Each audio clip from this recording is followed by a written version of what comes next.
I got so much motherfucking design on right now. Break it down, bring it back, make it clap. I got 3 old thoughts, new block, where that day. Bitches on my line, and you know they come straight. Hold up, what it not, 45, scope it cash like whoa. How you fucking with these hoes up? Nah, pertama-tama perlu kita ketahui apa itu amfibi. Nah, jadi amfibi ini merupakan kelompok hewan dengan fase hidup yang berlangsung di darat dan di air.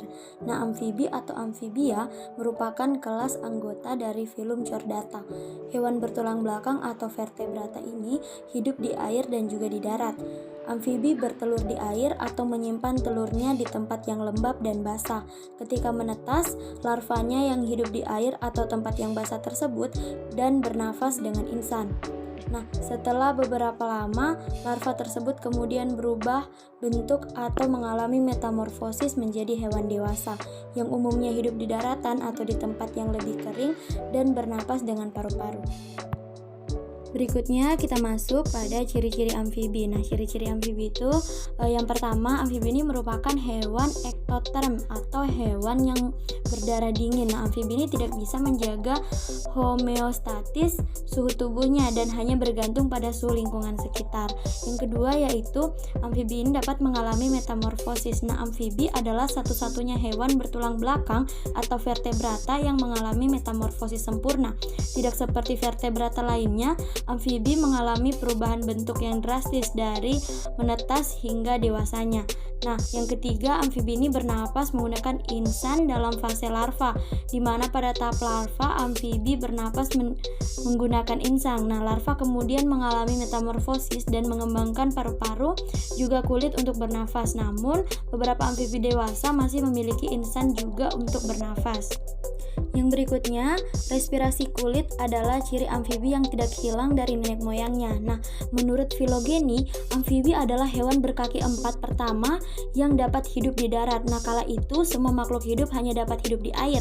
Hewan yang muncul di bumi sekitar 340 juta tahun yang lalu mengembangkan respirasi sebagai bentuk evolusi sehingga dapat hidup di darat maupun di air. Nah, yang kelima, memiliki kelenjar kulit khususnya yang berguna untuk melawan bakteri dan juga infeksi jamur.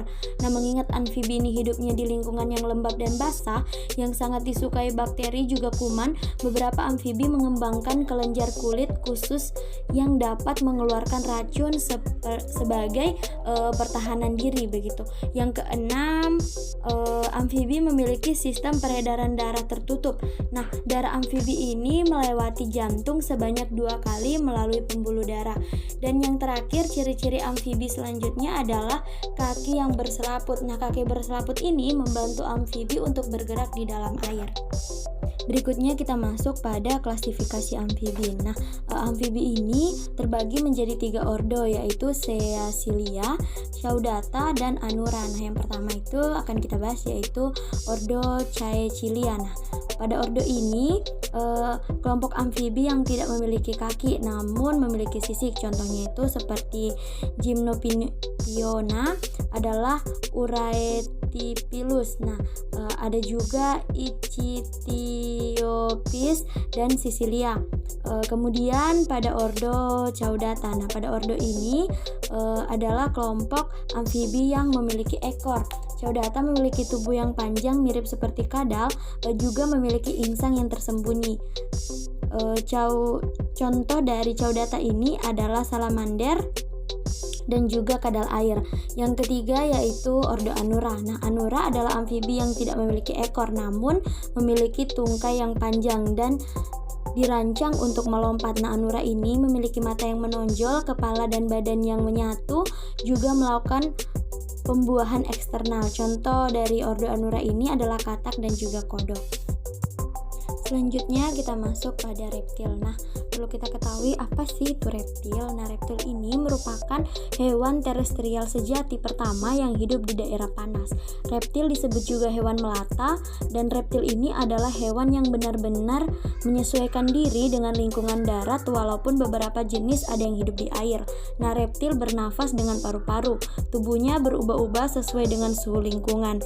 Reptil ini sendiri berkembang biak dengan bertelur walaupun ada beberapa jenis yang beranak. Pembuahan terjadi dalam dalam bentuk induk betina. Reptil memiliki sisik pada integumen atau kulit yang kasar dan tahan air serta melindungi dari kekeringan. Selanjutnya kita masuk pada ciri-ciri reptil.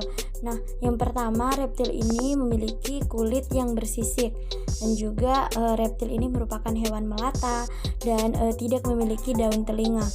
Reptil ini merupakan hewan berdarah dingin seperti yang sudah saya jelaskan pada pengertian reptil tadi. Nah, reptil juga memiliki kuku yang tajam dan reptil merupakan hewan yang bertelur.